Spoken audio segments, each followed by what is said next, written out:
Hey, Talo Falava. This is Leotawa Dr. John Peterson with TE2 Edge Sports Cards coming at you live and direct from Minnesota, Twin Cities, Minneapolis metropolitan area. Hope everybody's doing good out there and getting ready to enjoy the weekend or enjoying the weekend. I'm not sure when I'm going to schedule this for. Probably for Saturday. I've got quite a bit going on this weekend. Going to be coaching my son's traveling basketball team. My dad's coming into town, and we've got a lot of stuff going on the family side. But if I don't get a chance to do a video, I can at least get this one done and schedule it out. So I thought I would do an update on some of the indexes. I like to go to Card Ladder. I don't know. I'm not paid by Card Ladder or anything like that, but I prefer Card Ladder and have been a subscriber of their services and platform for over a year now. Actually, just re-upped my subscription. Um, so anyway, yeah, I thought I'd like to take a look at these indexes. I follow these on a weekly basis. I don't check them every day. I check the actual market every day. Keep an eye on that. Looks like CPI went down a little bit yesterday, which is positive. I think that will have a positive impact on the market. We'll see how the Fed decides to respond to the slight decrease in CPI. But we won't find that information out until a little bit later. So going back to these indexes, they're somewhat like the S&P 500. They're made up of cards that were hand selected by the Card Ladder team. You can get a sense of the players that are in that group. Aaron, Kobe, Luca, Brady, Ja, Jeter, Jackie Robinson. I mean, the names are all familiar to folks. So, but I just like to take a look at this and then go to some of the different genres or subtypes of cards that are available. So let's just take a look at basketball. Go down to the bottom. Overall, basketball's taken a nosedive. We're still we're kind of approaching where we were at the I don't know, early part of 2021. The cards that they track are here. You can get a sense of where they're at. So you can take a look at Kobe, for example. You can look at the Kobe index here. Kobe's cards have gone down quite a bit. This is a pretty steep decline. In the middle part of 21, was the high, or March of 21, and now we're at,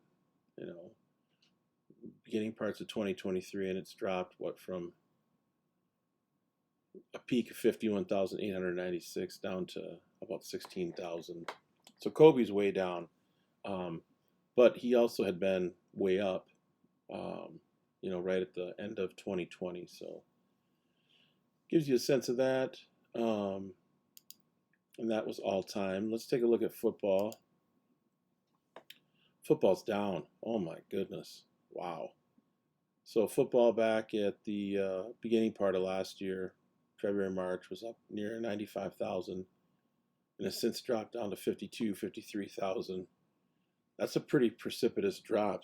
And will be interesting to see what happens as we move into the playoffs here in the Super Bowl. Of course, there are certain quarterback cards that are going to just go up, and people are going to have to time those in terms of sell. But I wouldn't be buying personally any football cards of folks in the next month or two.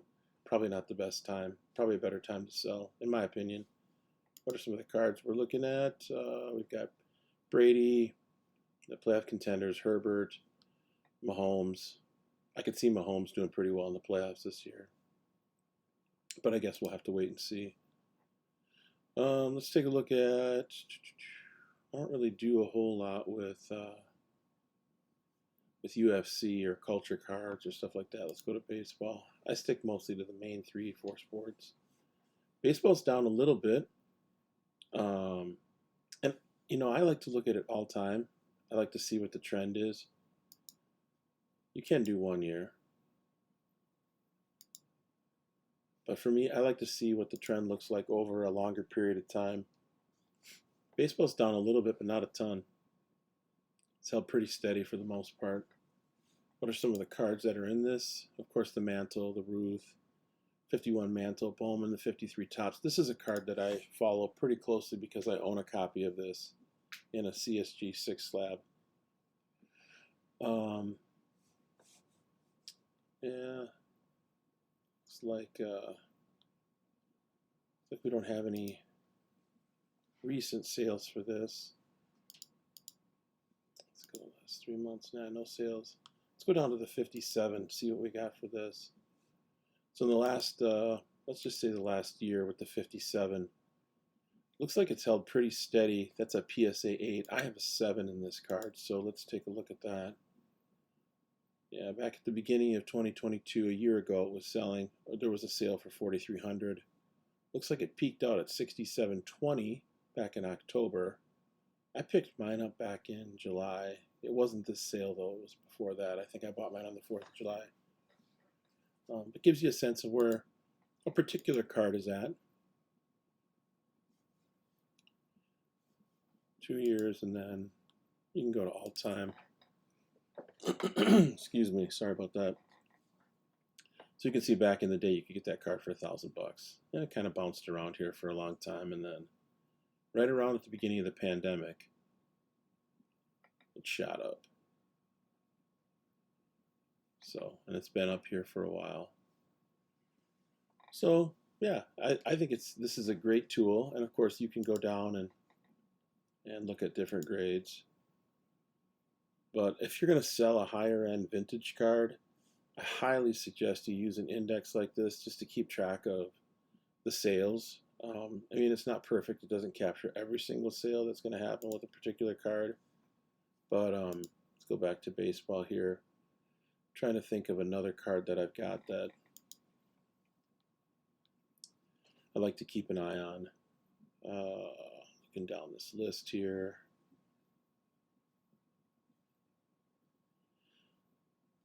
I don't have a ton of these. I got a 55 Koufax. So mine's in a PSA.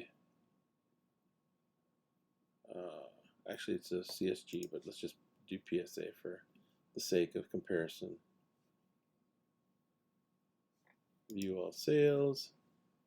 So you can see that this card's declined in value in the last year. I think when I first started getting back into cards as a dealer, seller, investor, whatever you want to call it, that was a little bit over a year ago, and I want to say that card was probably close to $1,200, and it has since dropped considerably.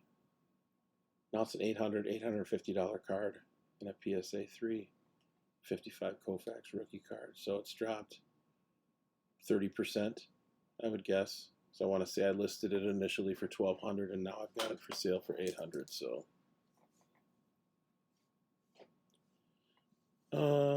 So let's go back. What else do we want to look at? Let's take a look at vintage.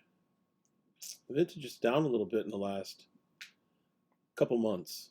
So at the September, October of last year, it was 13,500, and now it's at 12,000. So it's not dropped a ton. What cards are we looking at here for vintage? Of course, the 52 Mantle, 53 Mantle. Got the Gretzky there, the OPG. The Clemente rookie card, the Jackson rookie card. I like it because they've got this organized according to value of card. This is another card that I've got. Let's take a look at the sales for the 56 Clemente. Now I've got this in a 7.5 in a CSG slab, so I like to look at, as a comparison, PSA 7. Looks like it's dropped a fair amount. It's kind of bounced around, but right around 1,550. And then in an 8,